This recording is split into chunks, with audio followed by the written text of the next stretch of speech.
Hello दोस्तों, आप सभी का टॉपर क्लासेस यूट्यूब चैनल पर एक बार फिर से स्वागत है। तो आज हम बहुत ही महत्वपूर्ण विषय पर चर्चा करने वाले हैं। आज हम कक्षा 12 के सामान्य हिंदी पेपर का एनालिसिस करेंगे। तो सबसे पहले किसी भी एग्ज़ाम को पास करने के लिए सबसे ज़रूरी दो ही चीज़ें होती हैं। तो सबसे पहला है उसके सिलेबस को जानना और दूसरा एग्ज़ाम पैटर्न को, और प्रीवियस ईयर क्वेश्चन से हमें एग्ज़ाम पैटर्न का पता लगता है। तो आज हम इस पेपर में समझेंगे कि किस प्रकार से क्वेश्चन हमें बोर्ड परीक्षा में पूछे जाते हैं। तो ये है 2022 का सामान्य हिंदी का पेपर। तो इस पेपर में जो होते हैं, तो सबसे पहले समय जो होता है वो 3 घंटे 15 मिनट का होता है, और यहाँ पर कुछ विद्यार्थियों के लिए निर्देश दिए होते हैं। तो जैसे कि प्रारंभ के 15 मिनट परीक्षार्थियों को प्रश्न पत्र पढ़ने के लिए निर्धारित है,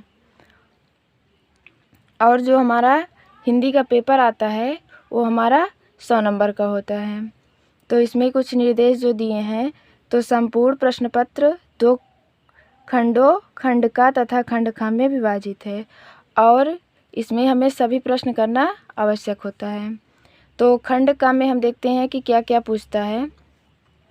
तो खंड का में जो पूछता है, सबसे पहला जो होता है हमारा गद्य साहित्य का इतिहास और पद्य साहित्य के इतिहास से जो लेखक और रचनाएं होती हैं उससे हमारा 10 नंबर का पूछता है।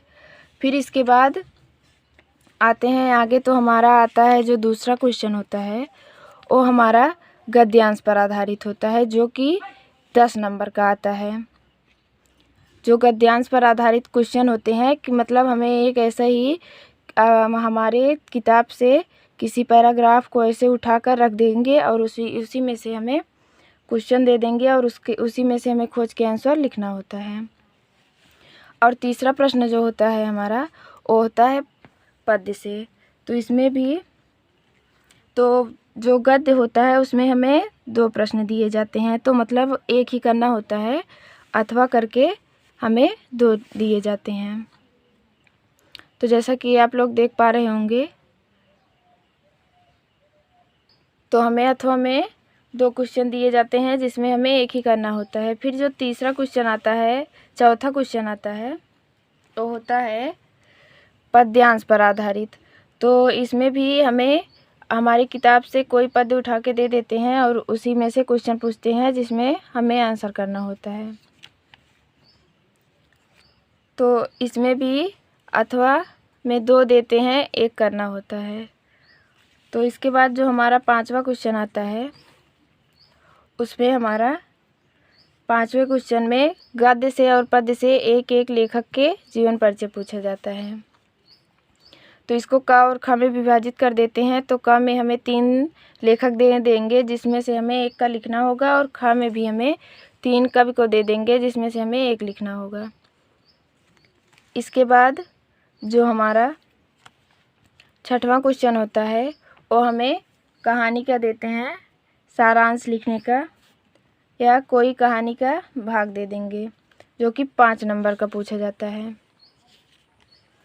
और अगला क्वेश्चन जो हमारा 7वां आता है वो खंड काव्य पे आधारित होता है। तो इसमें भी हमें जिस ज़िले में जो चलता होता है उसे ही हमें लिखना होता है। फिर इसके बाद हमारा खंड खा आ जाता है, जिसमें अनिवार्य संस्कृत होता है, रस, छंद, अलंकार। तो इसमें खंड खा में हमें पहले खंड खा को 8वां क्वेश्चन होता है, तो उसको का और खा में तोड़ देते हैं। तो इसमें भी हमें खंड का की तरह ही पहले अनिवार्य संस्कृत के गद्यांश को दे देंगे जिसमें से हमें इसका व्याख्या करनी होती है और संदर्भ लिखना होता है। इसके बाद खा में हमें एक श्लोक दे देंगे जिसका हमें संदर्भ सहित व्याख्या करनी होती है। ये दोनों 7-7 नंबर के पूछे जाते हैं। इसके बाद 9वां क्वेश्चन जो आता है वो 2 नंबर का होता है, और इसमें हमसे एक मुहावरा या लोकोक्तियाँ पूछी जाती हैं, ये 2 नंबर का होता है। इसके बाद 10वां क्वेश्चन जो है वो देते हैं संधि विच्छेद। तो इसमें भी हमें एक ही मतलब इसको विकल्प के रूप में देते हैं, जैसे कि यहाँ पे दिया हुआ है पुस्तकालय का सही संधि विच्छेद क्या है। तो ये 1 नंबर का होता है।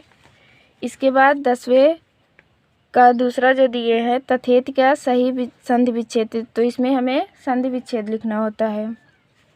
इसके बाद ख में हमें विभक्ति को पहचानना होता है, वचन के अनुसार सही करना होता है। फिर हमारा 11वां क्वेश्चन जो आता है उसमें हमें शब्द युग्म देते हैं जिसका सही अर्थ हमें चुनना होता है, विकल्प में दिए होते हैं, तो ये भी हमारा 1 नंबर का आता है। इसके बाद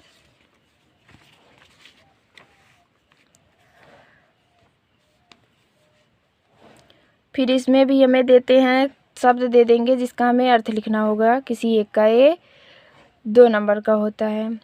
इसके बाद फिर हमें ऐसे वाक्यांश दे देंगे जिसमें हमें चुनना होगा कि कौन इसका सही होगा, जैसे कि जो जीता ना जा सके दिए हुए हैं, तब 4 विकल्प दिया हुआ है, इसमें हमें खोजना है कि इसका सही क्या है।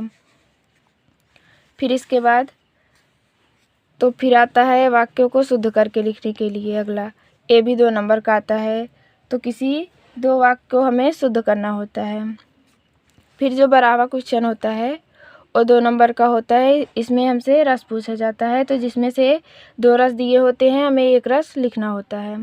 फिर इसका खा जो होता है उसमें अलंकार पूछा जाता है, तो 2 अलंकार दिए होंगे और 1 अलंकार लिखना होगा, ये भी 2 नंबर का होता है। फिर इसके बाद ग में हमें छंद पूछा जाता है, तो जिसमें कि 1 छंद लिखना होगा, 2 दिए होंगे। इसके बाद अगला 13वां क्वेश्चन जो होता है हमारा वो होता है पत्र लिखने के लिए। 2 तरीके के पत्र लिखने को दिए होते हैं, जिसमें से हमें 1 लिखने का होता है, वो 6 नंबर का होता है। और लास्ट क्वेश्चन जो आता है हमारा 14वां वो होता है निबंध, तो इसमें हमें 5 दिए होंगे, जिसमें से हमें किसी एक पर जो हमें आता हो उसमें निबंध लिखना होता है, ये हमारा 9 नंबर का होता है। तो हमारे क्लास 12th के सामान्य हिंदी के पेपर में कुल 14 प्रश्न होते हैं। तो अगर दोस्तों वीडियो अच्छा लगे तो वीडियो को लाइक और चैनल को सब्सक्राइब जरूर करें और वीडियो को अपने दोस्तों के साथ शेयर करना ना